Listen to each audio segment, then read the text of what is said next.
제가 아주 어렸을 때 시골 외할머니 집에 갔을 때 뚜렷이 기억나는 한 장면이 있습니다. 제가 아마 동네 친구와 싸우고는 제가 뭔가를 던져서 그 아이를 다치게 했던 것 같습니다. 뭘 던졌는지, 왜 싸웠는지, 얼마나 다쳤는지 생각나지는 않습니다만 한 장면은 또렷하게 지금까지 기억하고 있습니다. 그 어린 제가 옛날 재봉틀 다리 밑에 숨어 들어가서는 두 눈을 찔끔 감고 웅크려 있는 장면, 그거는 지금도 생생하게 기억하고 있습니다. 뭔가를 잘못하고 또 실수하게 되면 사람은 본능적으로 숨고 피하려는 마음이 생기죠. 아마 여러분도 저와 같은 이런 경험 한 번쯤은 있으셨을 것입니다. 누가 가르쳐 주지 않아도, 누가 지적하지 않아도 사람은 뭔가 잘못하게 되고 죄를 저지르게 되면 그것으로 인해 두려워하여 피하여 숨게 됩니다. 그래서 창세기에 보게 되면 아담과 하와가 하나님께 범죄하여 아무도 그들을 지적하지 않았음에도 그들이 하나님을 피하여 숨지 않았습니까? 죄는 그런 것입니다. 그래서 인간의 연약함 속에 이 죄로부터의 이 괴로움과 갈등이 늘 있게 되는 것입니다. 이 인간의 연약함을 아시고 하나님께서 당신의 백성들에게 여러 가지 피할 길을 열어주십니다. 그 중에 하나가 오늘 우리가 읽은 말씀에 기록되어 있는 도피성입니다. 도피성, 말 그대로 피하여 숨을 수 있는 성을 말합니다. 누구든지 실수로 혹은 의도하지 않았는데 다른 사람의 생명을 해하는 일이 일어나게 된다면 그가 피하여 도망가 생명을 보존할 수 있는 성을 하나님께서 예비해 주신 것입니다. 여러분, 의도하든 의도하지 않았든 사람을 죽인다는 것은 매우 심각한 일이지요. 다른 일도 아니고 사람의 생명을 빼앗았으니 피해자의 유가족들이 가만히 있겠습니까? 당시 이스라엘은 피해자와 가장 가까운 친족, 그래서 주로 아들이나 형제 중에 한 사람을 피해 보복자로 명명하게 하고요, 그 사람으로 하여금 마땅히 피해자의 원수를 갚아야 할 의무를 지우게 됩니다. 그와 같은 이유는 민수기 35장의 말씀처럼 피 흘림을 받은 땅은 그 피를 흘리게 한 자의 피가 아니면 속함을 받을 수 없느니라 라고 하나님께서 명령하셨기 때문입니다. 피해자의 원통함을 풀기 위해서는 반드시 흘리게 한 자의 피가 있어야 된다는 거죠. 땅을 회복시키기 위해서는 반드시 피 흘리게 한 자의 피가 필요한 것입니다. 그래서 만약에 실수로 그를 죽였다 한다 할지라도 사람들은 반드시 피해 보복자를 세워서 그 원수를 갚기 위해서 최선의 노력을 다할 수밖에 없게 되는 것입니다. 그러나 실수로 누군가를 죽였다면 그 사람의 처지가 사실은 매우 답답합니다. 죄값을 치러야 하긴 하겠습니다만 자신은 실수로 누군가의 생명을 빼앗았음에도 그 값으로 의도된 죽음을 맞아야 한다면 이것 또한 억울한 일일 수 있습니다. 또 이러한 일들은 피해 보복을 대물림할 수 있기 때문에 매우 심각한 문제를 낳게 되는 거죠. 그래서 하나님께서 이 모든 것들을 해결하시기 위하여 이스라엘 백성들에게 도피성을 허락해 주십니다. 누구든지 사람을 죽인 사람이 있다면 그 사람은 도피성으로 피하면 생명을 보존받을 수 있게 됩니다. 만약에 고의로 누군가의 생명을 빼앗았다면 도피성으로 피한 다음 생명을 보존한 상태에서 재판을 받게 되고, 그리고 거기에 고의성이 발견되면 율법에 따라 그런 죽임을 당하게 됩니다. 그러나 부지 중에 원치 않는 상황에서, 의도하지 않는 상황에 누군가의 생명을 빼앗게 되었다면 그는 자신을 변호하고 일의 전말을 설명할 수 있는 기회를 얻게 되고요, 그리고 도피성 안에서 생명을 보존하게 되는 것입니다. 그래서 하나님께서 이스라엘 백성들에게 이와 같은 도피성을 허락하여 주셔서 그것을 통해 이스라엘로 하여금 생명을 보존할 수 있는 길을 열어주신 것입니다. 여러분이 도피성 말씀을 읽고 방금 제가 설명해 드리는 것을 들으면서 우리에게 떠오르는 사람이 있지 않습니까? 우리에게 떠오르는 분이 있습니다. 누굽니까? 예수님이 떠오릅니다. 이스라엘에게 주신 도피성을 통해 우리는 예수님의 모습을 발견하게 됩니다. 첫 번째는 죄인이 생명을 얻을 수 있다는 것입니다. 도피성은 죄인에게 생명의 성읍이었습니다. 평범한 사람들, 나는 죄 없다 라고 생각하는 사람들에게는 도피성은 별반 다른 성읍과 다를 바가 없습니다. 그러나 분명하게 누군가의 생명을 고이든 혹은 그렇지 않았던 누군가의 생명을 빼앗은 사람에게는 도피성이 생명의 장소가 되는 겁니다. 그래서 자신이 실수하여 혹은 고의로 누군가의 생명을 빼앗은 그 순간 그 사람들에게는 어디가 떠올라요? 자연스럽게 도피성이 떠오르게 됩니다. 왜냐하면 그 길만이 유일한 살 길이 되기 때문입니다. 그래서 이스라엘에게 여러 성읍이 있었습니다만 유독 도피성으로 지정된 6군데 안에만 누가 많겠어요? 살인자들이 많습니다. 범죄자들이 많습니다. 고의로 살인을 했든 부지 중에 살인을 했든 누군가의 생명을 빼앗은, 그래서 자기든 누구든 명백하게 죄인이다 라고 고백할 수밖에 없는 사람들이 도피성 안에는 많이 있었다는 것이죠. 다른 죄라면 안 했다고 부인할 수도 있고 숨길 수도 있고 다른 말을 할 수도 있겠습니다만 분명히 사람을 해한 것이 그 앞에 있지 않습니까?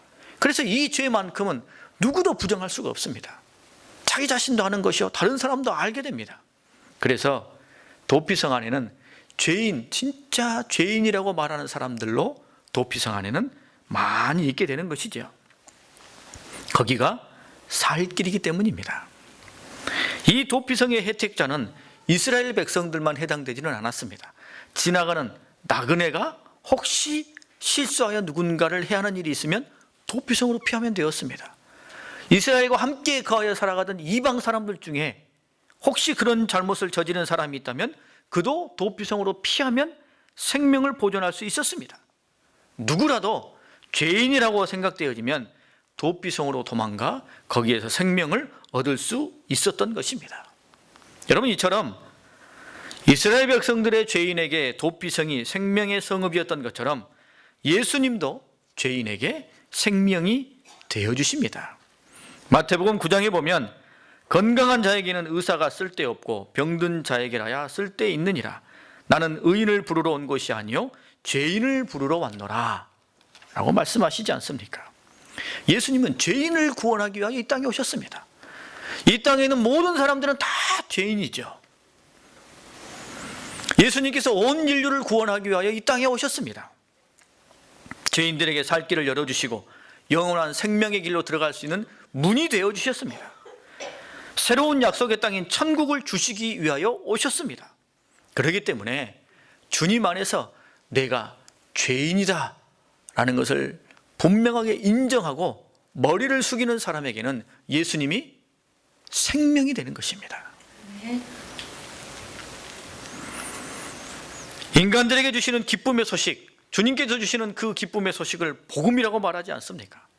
죄로 말미암아 사망을 형벌로 짊어진 죄인들에게 대신 죄값을 치러주실 뿐만 아니라 놀라운 선물인 영원한 생명과 천국을 주시는 것입니다.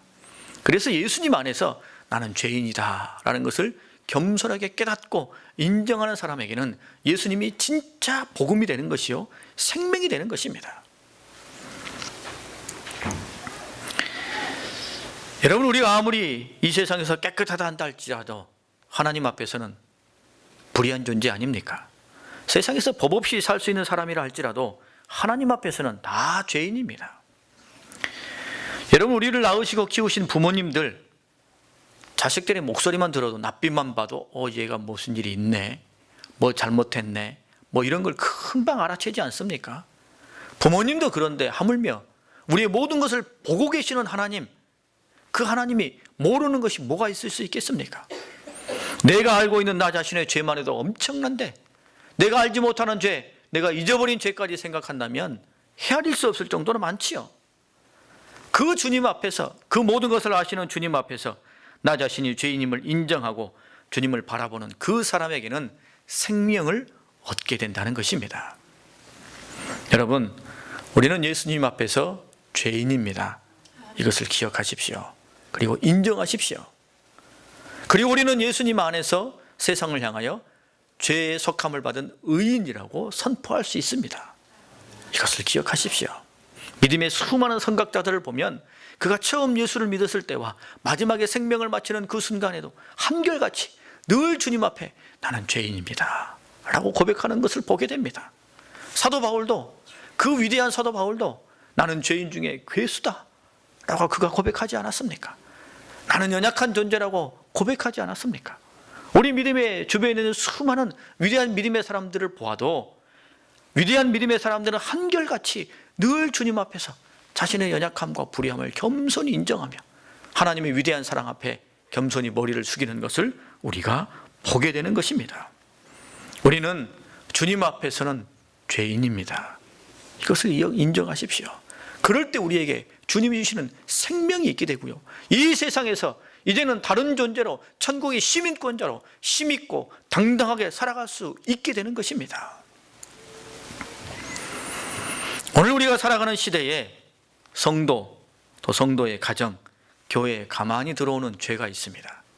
이 죄는 예전부터, 과거부터 지금까지 늘 있어 왔던 것 중에 하나입니다. 사단 마귀가 은근슬쩍 끼워놓은 숨겨진 죄가 있습니다.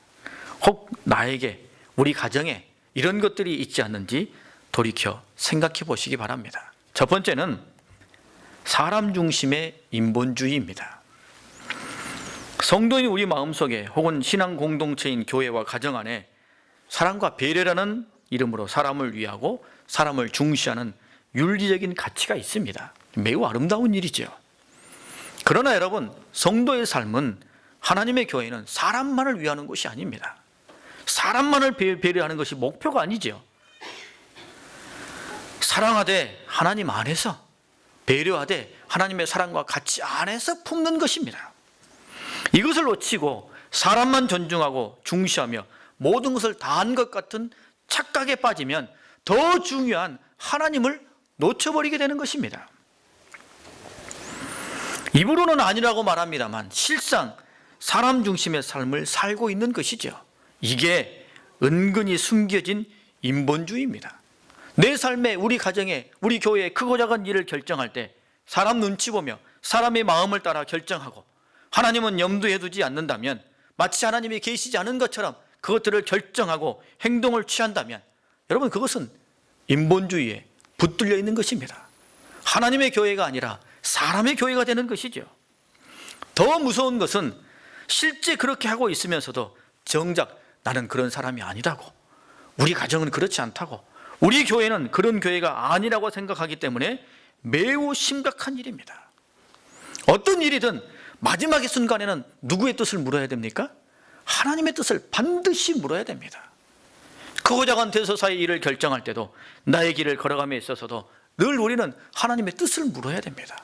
내 개인의, 우리 가정의, 우리 교회, 그것을 하나님께 묻지 아니하고 하나님을 고려하지 아니한다면, 이 사람 저 사람 눈치 보며 사람에 따라 결정한다면 결국은 하나님 보고 우리의 결정을 맞추어 따르라고 억지로 끌어당기는 인본주의가 되는 것입니다. 경계해야 할 일이죠. 여러분, 우리가 구약의 말씀을 지금 읽어가고 있습니다만, 출애굽을 한 이스라엘 백성들을 향하여 하나님께서 깊은 탄식 속에 반복적으로 고백하시는 말씀이 있습니다. 반복적으로 지적하는 말씀이 있어요. 이스라엘을 향하여 뭐라고 말씀하세요? 너희는 목이 곧은 백성이다. 하나님께서 질책하십니다. 이게 무슨 말씀이겠습니까? 우리는 이 세상에 두 사람의 성도, 두 부류의 성도, 두 부류의 공동체를 구분할 수 있습니다. 하나는 성령께서 일하실 수 있는 부드럽고 유연한 교회, 부드럽고 유연한 성도, 또 하나는 성령께서 일하실 수 없는 경직되고 굳어진 성도, 이렇게 둘로 구분할 수 있습니다. 구약의 이스라엘의 하나님께로부터 자꾸만 목이 곧은 백성이라는 질책을 당한 것은 그들이 늘 과거 뒤를 돌아보며 애굽 이야기를 하며 하나님께서 지금 이끌어 가시고 이끌어 가시려는 새로운 시대, 새로운 섭리, 새로운 사역에 대해서 부정하려 했기 때문입니다. 그들은 자꾸만 하나님께 대한 원망과 불평, 또 주저함과 억지를 부렸습니다. 때때로 자신들의 뜻과 하나님이 행하시는 일이 딱 맞아떨어지면 끝없는 열광과 환호를 하나님께 올려드렸습니다. 그러나 자신들의 생각과 하나님이 하시는 일이 맞지 않으면 열정탐꾼처럼 저주를 쏟아놓았습니다. 반면에 초대교회 예수님의 제자들, 그리고 초대교회, 특별히 예루살렘 교회와 안디옥 교회, 그리고 사도 바울은 늘 성령의 역사하심 앞에 이끌림 받는 그런 존재였습니다. 매우 부드러웠지요. 성령께서 이끄시는 대로 아멘으로 순종하며 나아갔습니다. 여러분, 출애굽을 한 이후 이스라엘 백성들의 광야, 그 공동체와 예수님께서 부활 승천하신 이후에 세워놓으신 초대교회 공동체, 이 두 공동체가 구약과 신약에 서 있습니다. 다 가나안 땅, 하나님의 천국을 향해 나아가는 두 공동체입니다. 그런데 이 구약의 공동체는 매우 버티고 버둥거리고 억지로 끌려가는 인상을 우리가 지울 수 없습니다. 그러나 초대교회는 하나님의 부르심 앞에 매우 민감했어요.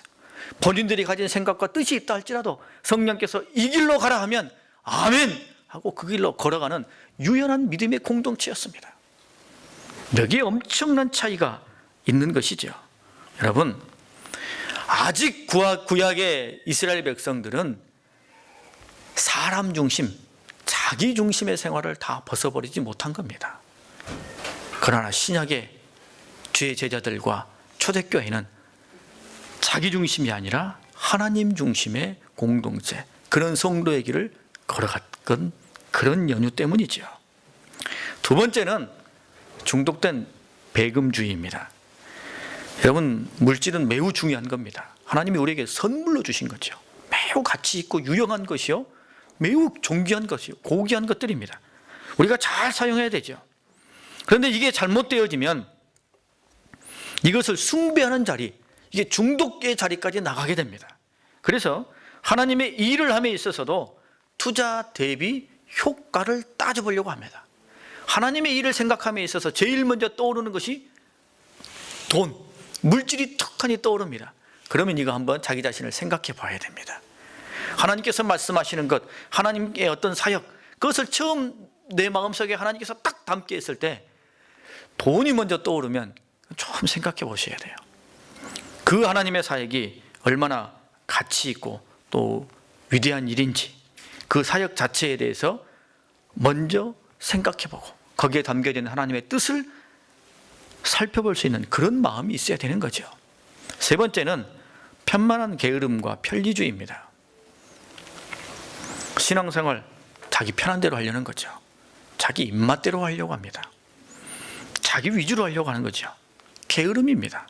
편리주의입니다. 그래서 이스라엘 백성들이 자꾸만 뒤로 돌아가려고 하는 거예요. 광야길을 걸어가는 것이 힘듭니다. 성경은 분명하게 우리에게 게으르지 말라, 세월을 아끼라, 계미를 본받으라 라고 말씀하시는데, 우리는 교회 일, 신앙생활, 또 예배생활, 복음사역, 말씀을 읽는 이런 것에 매우 게으르기를 좋아합니다. 그리고 편안하기를 원해요. 여러분, 누가 편안함을 싫어하겠습니까? 하지만 주님께서 우리에게 열어놓으신 길은 가시밭길입니다. 좁은 길을 걸어가라고 하셨어요. 자기를 부인하고 십자가를 지는 길이라고 했습니다. 죄의 짐은 벗어버리고 사망의 짐은 벗어버리고 이제는 주님께서 우리에게 맡기신 그 길을 걸어가는 것이죠. 우리가 이것을 기억해야 하는 것입니다. 여러분, 우리 자신 안에, 우리 가정 안에, 신앙의 공동체 안에 혹 이런 어리석은 죄악들이 생각난다면, 내 마음이 찔리고 뜨끔하다면, 여러분, 우리 마음속에 내가 여전히 죄인이구나, 내가 부지 중에 어리석은 곳에 있었구나 라고 인정해야 됩니다. 그리고 우리는 주님을 바라보아야 됩니다. 왜냐하면 죄인에게는 살 길이 있기 때문입니다. 자신이 죄인이라고 인정하는 사람에게는 살 길이 있습니다. 주님 안에서 주님이 주시는 생명과 은혜를 받아 누릴 수 있기 때문입니다. 여러분, 어느 때든 주님 앞에서는 내가 죄인임을 겸손하게 인정하십시오. 그럴 때 생명을 우리 가운데 선물로 받을 수 있습니다. 두 번째는 반드시 그곳으로 피해야만 살 수 있습니다. 여러분, 부지중 살인한 살인자들이 아무 성읍에 들어간다고 생명을 보존받는 게 아니었죠. 요단강 서편에 3개, 요단강 동편에 3개, 총 6개의 성읍을 따로 지정하셨습니다. 그래서 거기에 들어가는 사람, 그곳으로만 가야 생명을 보존받을 수 있었습니다. 그리고 이 6곳은 이스라엘 백성들이 접근이 용이하도록 전 지역에 골고루 펼쳐두었습니다. 우리가 읽은 6절 말씀에 보면 그 피를 보복하는 자의 마음이 복수심에 불타서 살인자를 뒤쫓는데 그 가는 길이 멀면 그를 따라잡아 죽일까 하노라 라고 기록하고 있습니다. 그래서 이스라엘 백성들이 부지중에 죄를 범하게 되면 얼른 도피성을 떠올리고는 쉽게 들어갈 수 있도록 3절의 말씀에는 길을 닦아 놓으라고 했습니다. 그리고 도피성이라는 이정표를 잘 세워두게 해서 누구든지 막힘이 없이 쉽게 그것으로 접근할 수 있도록 허락해 주었습니다. 여러분, 마찬가지로 우리가 주 예수님을 만나고 찾아가는 것도 매우 쉽지요. 도피성 찾아가는 것보다 훨씬 더 쉽습니다. 사도행전 2장 말씀에 보면 누구든지 주의 이름을 부르는 자는 구원을 받으리라 라고 말씀하셨습니다. 요한복음 10장에는 내가 문이니 누구든지 나로 말미암아 들어가면 구원을 받고 라고 말씀하셨습니다. 여러분, 주님은 하나님이시기 때문에 어디나 계십니다. 그 주님을 만나기 위해 특정한 장소나 특정한 나라로 가지 않아도 됩니다. 우리가 처한 상황, 여러 여건 속에서 진실한 마음으로 주님을 찾고 주님을 부르면 우리는 주님을 만날 수 있게 되는 것입니다. 왜냐하면 주님은 우리를 늘 주목하여 보고 계시기 때문이죠. 엄마가 아기를 어느 순간에는 눈을 떼지 못하고 보고 있는 것과 똑같습니다. 주님께서 우리를 보고 계셔요. 심지어 주님께서 우리를 찾아와 주십니다. 계시록 3장 20절에 보면 볼지어다 내가 문 밖에 서서 두드리노니 누구든지 내 음성을 듣고 문을 열면 내가 그에게로 들어가 그와 더불어 먹고 그는 나와 더불어 먹으리라 라고 말씀하십니다. 세상에 분유함에 휩쓸리고 혼란과 혼동이 내 마음속에 가득 차서 갈 바를 알지 못하며 이리저리 방황하며 내 마음이 탁 닫혀져 있을 때, 그때 주님께서 그저 바라만 보고 계시지 않은 것이 아니라 그 순간에도 우리의 마음의 문을 두드리며 우리의 문을 열기를 원하신다는 것입니다. 그 주님 앞에 들어가면 우리는 여러분 새로운 피조물이 되는 것입니다. 그 안에서 하나님의 만족과 또 하나님의 역사하심을 맛보는 위대한 믿음의 길을 살아갈 수 있게 되는 것입니다. 여러분, 우리 마음속에 불안이 있습니까? 믿음이 흔들립니까? 혼란스럽습니까? 이때 더 주님을 찾아야 할 때입니다. 간절히 주님을 부르짖으면 주님은 우리를 만나 주십니다. 설령 우리 마음이 정말로 다른 곳에 마음을 빼앗겨 있다 할지라도 주님은 우리의 마음의 문을 두드리고 계신다는 것을 기억하면 우리는 주님을 깊이 만날 수 있게 될 것입니다. 세 번째는 죄의 짐 대신 사명의 짐을 지게 하십니다. 여러분, 도피성으로 피한 사람들 분명히 생명을 얻게 되죠. 실수와 죄의 짐을 벗게 됩니다. 하지만 아무런 형벌이나 징벌이 없는 건 아닙니다. 그 대신에 사망의 짐은 벗었습니다만 대신에 일정 부분 형벌의 짐을 지게 됩니다. 왜냐하면 그들이 들어간 도피성에서 나올 수 없기 때문입니다. 도피성에서 나오게 되면 피해 보복자에게 죽임을 당할 각오를 해야 돼요. 어디에 숨어 있다가 나오기만 하면 자신의 생명을 앗아갈지 알 수 없는 겁니다. 그래서 살기를 원한다면 항상 도피성 안에 있어야 돼요. 일정의 가택연금을 받은 것과 같은 거죠. 그 당시에 대제사장이 죽기 전까지는 한 번 들어간 도피성에서 나올 수가 없게 됩니다. 가족들과 만날 수도 없습니다. 그곳에서 처음부터 다시 새로운 삶을 시작해야 됩니다. 과거 그가 실수했던 죄의 짐, 사망의 짐은 벗었지만 생소한 것에서 새롭게 삶을 일구어 가야 한 새로운 짐이 그에게 부과된 겁니다. 만사 오케이가 아닙니다. 마찬가지로 예수님을 구주로 영접하고 죄사함과 구원을 받은 성도들, 과거의 죄와 사망의 짐은 벗었지만 대신에 주님께서 맡기시는 사명의 짐을 져야 됩니다. 마태복음 11장 말씀에 보면 나의 멍에를 메고 내게 배우라. 그러면 너희 마음이 쉼을 얻으리니 이는 내 멍에는 쉽고 내 짐은 가벼움이라 라고 주께서 말씀하십니다. 마태복음 16장 말씀에 보면 누구든지 나를 따라오려거든 자기를 부인하고 자기 십자가를 지고 나를 따를 것이니라 라고 말씀하십니다. 디모데후서 2장 말씀에 너는 그리스도 예수의 좋은 병사로 나와 함께 고난을 받으라. 병사로 복무하는 자는 자기 생활에 얽매이는 자가 하나도 없나니 이는 병사로 모집한 자를 기쁘게 하려 함이라 라고 말씀하고 있습니다.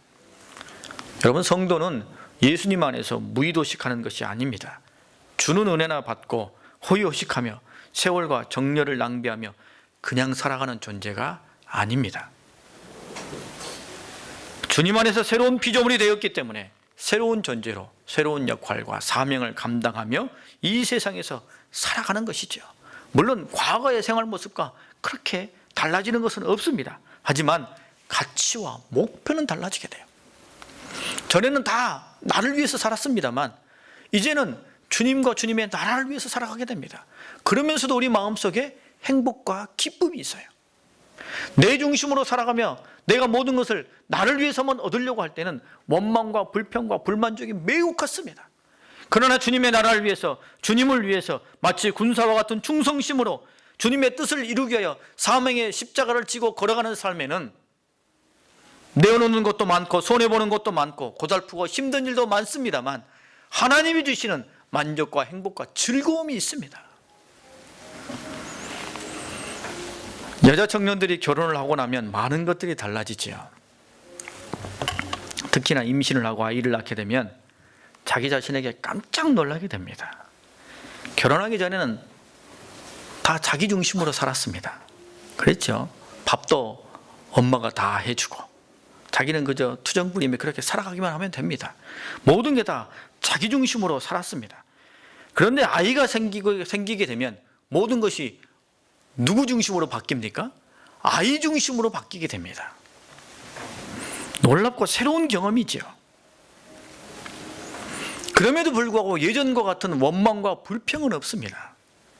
전에는 조금만 손해봐도 견디질 못하고 내 것을 챙기지 못하면 죽을 것 같은 분노가 일어나고 누군가 나를 침해하고 무시하고 내 자존심을 건들면 그거 도무지 감내하지 못하여서 터뜨리고 폭발하고 그런 삶을 살았습니다만 지금은 손해보아도 행복합니다. 땀 흘려도 즐겁습니다. 아이 때문에 몸매 관리는커녕 잠도 제대로 못 자서 얼굴이 푸석푸석하지요. 자기 개발이니 자기 관리니 자기 시간이니 이런 거 없습니다. 24시간 내내 아이를 위해서 매어 달리며 몸도 마음도 시간도 모자랄 지경입니다. 끝이 보이지도 않지요. 반복적인 일상에 지쳐 주저앉고 싶을 때도 있습니다. 그러나 엄마는 아이의 칭얼대는 소리에 다시 일어납니다. 그리고 아이의 웃음소리에 그 모든 고생이 다 눈독듯이 사라지는 것 같습니다. 이런 자신의 모습을 보면 깜짝 놀라게 되는 거예요. 이것이 사랑의 힘이죠. 우리도 주 예수님을 만난 뒤 구원을 받고 생명을 얻고 나면 우리 마음에 변화가 일어납니다. 그전에는 내 중심으로 살았죠. 모두가 다 내 중심이었어요. 나를 위해서 살았습니다. 그런데 예수님의 그 뜨거운 사랑을 경험하고 난 다음에 주님께서 내 짐, 죄의 짐과 사망의 짐을 가져가 버리시고 나에게 은혜와 사랑을 덧입혀 주신 것을 경험하고 나면 이제는 주님 중심으로 살아가게 됩니다. 주님의 뜻을 살피며 살아가게 되죠. 그것을 위해 내가 헌신해야 되고 내 물질도 내놓고 시간도 내어놓고 마음도 내어놓고 무거운 짐도 져야 됩니다. 그런데 그 일을 감당해 가면서도 내 마음속에 즐거움이 있어요. 보람이 있고 행복이 있습니다. 다른 어떤 세상에서 얻을 수 없었던 만족이 내 안에 있습니다. 그것이 주님께서 우리에게 주신 은혜인 것이죠. 여러분, 죄의 문제, 사망의 무거운 짐, 그거 절대 우리가 해결 못합니다. 여전히 그거 뒤집어 쓰고 그거 짊어지고 아무것도 못한 채 여전히 죄의 문제만 붙들려 있는 분이 계신다면 깨끗이 포기하십시오. 그 죄의 문제는 내가 해결할 수 있는 것이 아닙니다.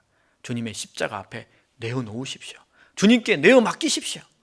그리고 이제 주님께서 이미 나에게 메워주신, 주님이 나에게 메우신 멍에를 잘 감당해 가십시오. 그거 감당해가는 삶을 통해 우리는 천국의 그 즐거움을 맛보는 삶을 오늘 이 세상에서도 살아갈 수 있습니다. 여러분, 우리 모두는 이와 같은 삶을 살아갈 수 있습니다. 이스라엘 백성들을 위해 도피성을 주셨던 것처럼 우리에게는 주 예수님이 계십니다. 주님 앞에 설 때마다 나는 죄인이다 라는 것을 겸손하게 인정하시고 내 안에서 발견되는 죄가 있다면 그것을 끊어내십시오. 그리고 주님께서 나에게 맡기신 사명의 짐, 그 짐을 지고 매일매일 기쁨과 즐거움과 감사의 믿음의 길을 걸어가시는 우리 모두가 되어야 할 것입니다. 우리 함께 찬양하고 기도하겠습니다.